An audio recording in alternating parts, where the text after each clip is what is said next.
Como se esperaba, porque sucede todos los años. La conferencia de la CIP fue noticia de primera plana en la prensa comercial. El cambio de su directiva, ahora en manos del propietario de Diario Hoy, y el informe donde se critican a los gobiernos progresistas, formó parte de las noticias que se repitieron por varios días en estos medios. Conferencia anual en Sao Paulo, capítulo Ecuador. Varios puntos que según la CIP han deteriorado la libertad de prensa e información.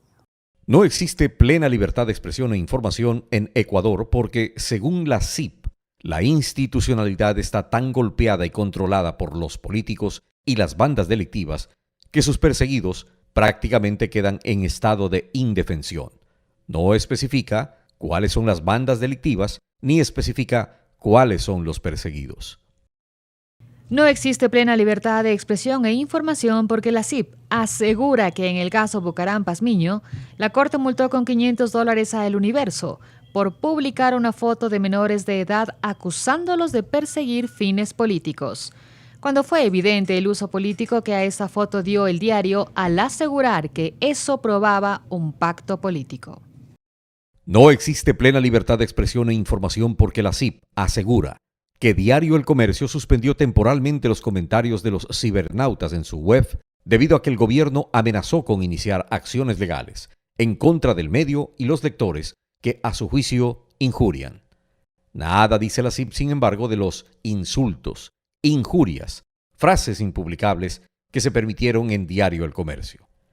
No existe plena libertad de expresión e información porque la CIP asegura que los 4 veedores de los contratos de Fabricio Correa han sido enjuiciados luego de que el mandatario los solicitara a la Corte. Nada dice la CIP del engaño y la mentira de estos veedores, quienes fabricaron un informe acusatorio basado en montajes y falsedades. No existe plena libertad de expresión e información porque la CIP asegura que el Tribunal Contencioso Electoral impuso una multa de $80,000 a la revista Vistazo. El delito es haber publicado un editorial en donde se pidió votar por el no en varias preguntas de la consulta popular dentro de los días de silencio electoral. Dice el informe que el Telégrafo no ha recibido sanción alguna, pese a que se publicaron 2 artículos que inducían a votar por el sí en esos mismos días de silencio electoral. Es decir, la CIP acepta que Vistazo violó la ley, pues asegura que su artículo pidió votar por el no, pese a que regía el silencio electoral. Además, no aclara que el Telégrafo jamás llamó a votar sí.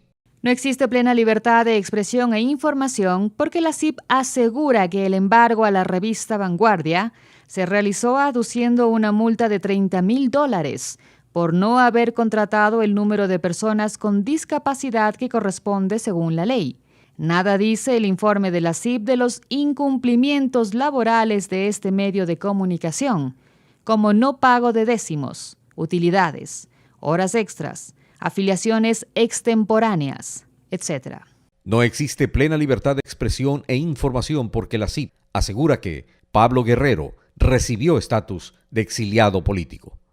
Nada dice el informe de la CIP que Guerrero estuvo presente en la destrucción del Canal del Estado, la toma a la fuerza de los medios públicos en los hechos del 30S y que, por tanto, es enjuiciado por la Fiscalía. No existe plena libertad de expresión e información porque la CIP asegura que existen 3 periodistas asesinados, entre ellos el hermano del ministro de Interior, José Serrano. Nada dice el informe de la CIP de que estos casos no tienen relación alguna con el gobierno ni con el periodismo. Es la falta de libertad de expresión para la CIP. Es el famoso informe de la conferencia anual en Sao Paulo, Brasil. Son las críticas de los propietarios de los grandes medios mercantilistas. La CIP, el cartel de dueños de los medios mercantilistas de la incomunicación.